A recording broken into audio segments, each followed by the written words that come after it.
צלול לקיים וריח אורני. Graça e paz, no nome do Senhor Yeshua HaMashiach, o Messias. Sejam bem-vindos novamente ao canal Aesod, o Fundamento. Faz um tempo que a gente não tem gravado, mas o dia a dia, o corre-corre da vida. Mas também a gente tem preparado algo no que eu tenho falado há muito tempo sobre a hebraicidade do Novo Testamento, em particular os 4 evangelhos. Eu estou ainda trabalhando em cima disso.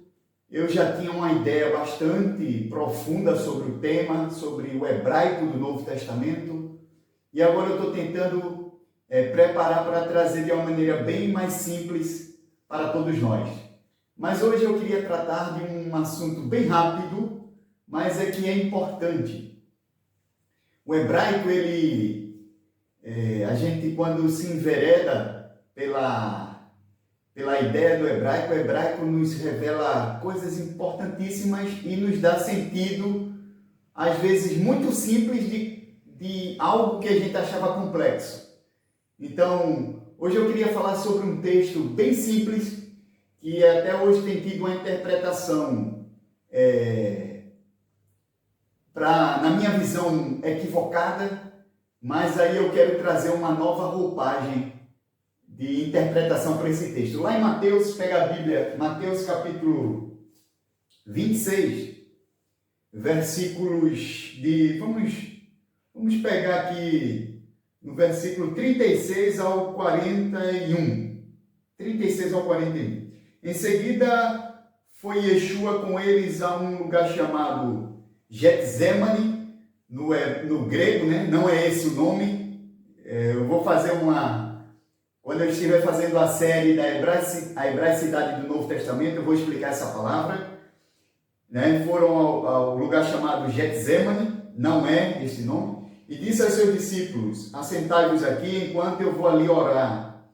Levando consigo Petros, em grego, né? E aos 2 filhos de Zebedeu, Zavdai. A gente tem feito a série dos 12 apóstolos, os nomes dos 12 apóstolos, então pesquisem no vídeo anterior e vão ver como é maravilhoso o nome deles. Então, começou-se a entristecer e angustiar-se. Então lhes disse: a minha alma está profundamente triste até a morte.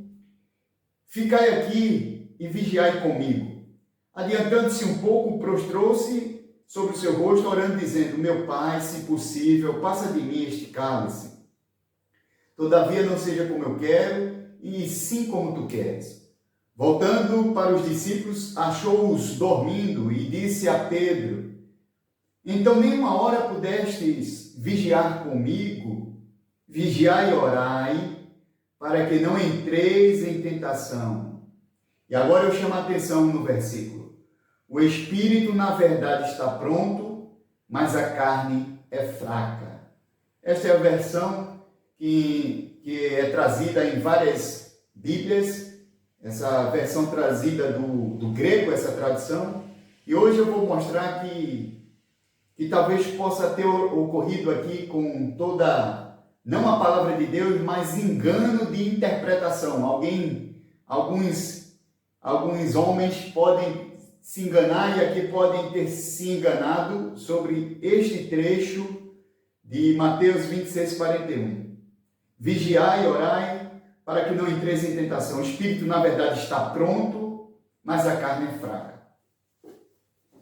Vejam bem, quando a gente vai interpretar uma passagem bíblica, a gente não pode só se ater ao versículo ou a versículos soltos. A gente precisa pegar todos os arredores daquele versículo, como a gente chama o contexto, não é? Porque a gente tem que ter cuidado, né? Interpretação sem contexto pode gerar problemas. Então, a gente diz aqui que o Senhor Yeshua falou para os discípulos: vigiai e orai, para que não entreis em tentação, porque o espírito está pronto e a carne é fraca. Pois bem, o Senhor Yeshua estava prestes a ser crucificado e ele começa a angustiar-se, né? E nessa angústia ele ora ao Senhor e pede para que o Senhor passe aquele cálice, aquele momento, né? Se fosse possível, mas que seja feita a tua vontade. O Senhor Yeshua pede isto por 3 vezes, até que em relatos, em outros evangelhos, fala que um anjo veio lhe confortar. A angústia era tão grande que um anjo veio lhe confortar. Ele chorou lágrimas que se tornaram em sangue.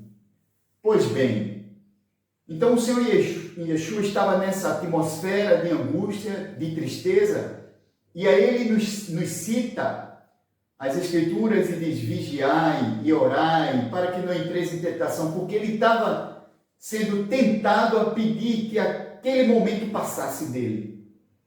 Mas era mistério que aquele momento ocorresse, pela vontade do Senhor. E aí a interpretação, ao final do versículo, o espírito está pronto e a carne é fraca. Eu não entendo assim. Eu entendo o seguinte: o hebraico vai nos trazer 2 palavras aí, né? O espírito, quando diz assim, o espírito está pronto, não é, a palavra pronto não seria a mais correta no texto. O espírito Hafetz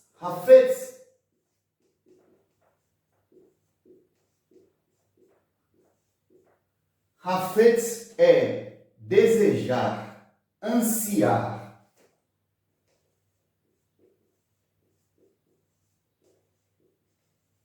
Então, o espírito, Hafetz é desejar, né? Espírito, eu já tenho falado em outras passagens. Ruach. Em outros vídeos a gente tem falado Ruach Hafetz, o espírito deseja. Esse seria o termo mais correto, porque naquele momento o Senhor Yeshua desejava que aquele sofrimento passasse dele. Por isso que ele diz aos apóstolos: vigiai e orai para que não entreis em tentação, porque o espírito, Ruach Hafetz, o espírito deseja. Aí diz: a carne, aí o que é que ocorre? A carne,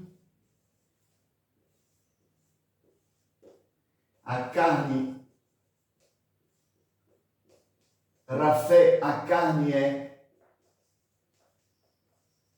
fraca.